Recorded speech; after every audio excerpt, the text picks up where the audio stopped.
নমস্কাৰ, এই মুহূৰ্তত আহি গৈছে ৰাজ্যখনৰ কিবা এটা গুৰুত্বপূৰ্ণ খবৰ। এই মুহূৰ্তত দিবলৈ এটা big breaking news. Congress working কমিটিৰ সদস্য হোৱা আৰু এটা ক্লাবৰ সদস্য হোৱা একে কথা। মুখ্যমন্ত্ৰী হেমন্ত বিশ্ব শৰ্মাই এইবাৰ গৌৰৱ গগৈ কটাক্ষ কৰি এই মন্তব্য কৰিছে। পৰৱৰ্তী খবৰটো দিবলৈ হৈছে আমাৰ সপোন এটাই 2024 চনত নৰেন্দ্ৰ মোদী পুনৰ প্ৰধানমন্ত্ৰী হ'ব লাগে। পুনৰ্জাই এইবাৰ এনেদৰে মন্তব্য কৰিছে, আমাৰ সপোন এটাই 2024 চনতো নৰেন্দ্ৰ মোদীয়ে পুনৰ প্ৰধানমন্ত্ৰী হ'ব লাগে।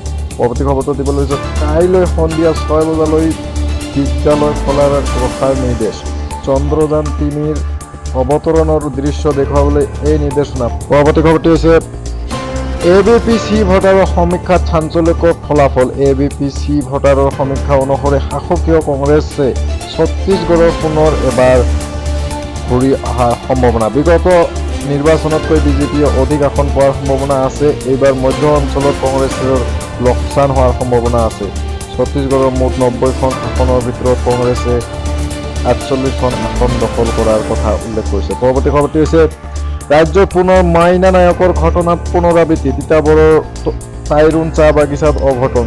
CTC মেচিনত সমাল শ্ৰমিকৰ ভৰি। ভাস্কৰ মাহান্তি নামৰ শ্ৰমিকজন গুৰুতৰভাৱে আহত। সংকটজনক অৱস্থাত GMC-লৈ প্ৰেৰণ কৰা হয়। ফেক্টৰীত শ্ৰমিকসকলক সুৰক্ষা নিদিয়াৰ অভিযোগ। পৰৱৰ্তী খবৰটো হৈছে নিশা গৰু চোৰৰ অভিযোগত বাপি শেখ নামৰ সন্দেহজনক চোৰ এটা ৰাইজৰ ৰখত পৰিছিল। পিছত নিউ বঙাইগাঁও আৰক্ষীয়ে বাপিক বঙাইগাঁও চিভিল হস্পিটেলত ভৰ্তি কৰায়।